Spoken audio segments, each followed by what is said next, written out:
So, mapagpalang gabi po sa ating lahat. Ako po si Aaron Steven R. Aquino. And again, welcome po ulit sa ating 365 Daily Devotions with Pastor Russell Ocampo.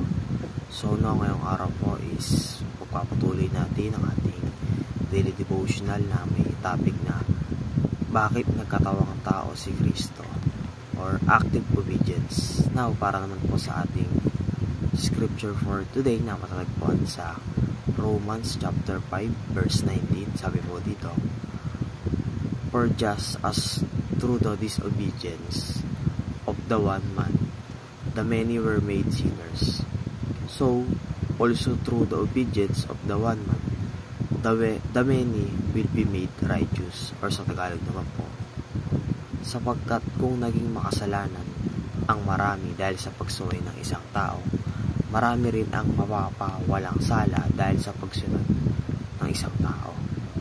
So, yung tinutukoy po dito is yung unang tao nga na sumuway sa kay God, which is nga si Eva at Adan. And then, dahil doon sa actions na ginawa nila is nagkasala na tayo. And since nga dumating si Christ and siya lang yung tanging nakasunod doon sa mga utos ng Diyos, kaya tayo naging righteous sa paningin syempre ng Diyos.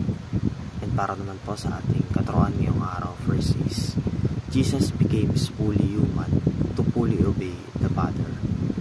So si Jesus Christ po is mula sa pagiging Diyos is nagkatawang tao upang syempre sundin yung nambuo yung yung mga utos ng Diyos. Pangalawa naman is Jesus represents humankind as the head of new humanity. So dahil nga walang nakakasunod doon sa mga utos na ibinigay ni God sa mga tao, and nagkatawang tao si Christ upang siya yung maging ehemplo natin, at the same time siya yung maging head ng new humanity. And lastly po sa ating katuruan ngayong araw is Jesus' active obedience is credited to those who believe in His person and works. So yung yung active obedience ni Christ, which is yung pagsunod niya kay God and yung pagpapako niya sa krus, kumbaga lahat ng yun, yung pagiging righteous niya napunta yun sa atin, kumbaga na-credited sa atin yun, and kumbaga nagpalit ng posisyon dahil nga sa ginawa ng yan, tayo yung naging lumabas na malinis at siya yung naging makasalanan. And para naman po sa ating application ngayong araw, first is believe that Jesus is both God and man.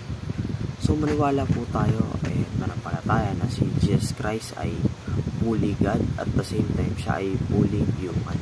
Pangalawa naman is believe that Jesus is sufficient for salvation. So manampalataya po tayo na sapat na yung ginawa ni Jesus Christ doon sa krus ng Kalbaryo, at wala po tayong karapatan na kumbaga questionin si Christ na kulang pa yung kanyang ginawa. And at the same time, wag po natin i-tolerate yung mga gawain ng ibang mga tao.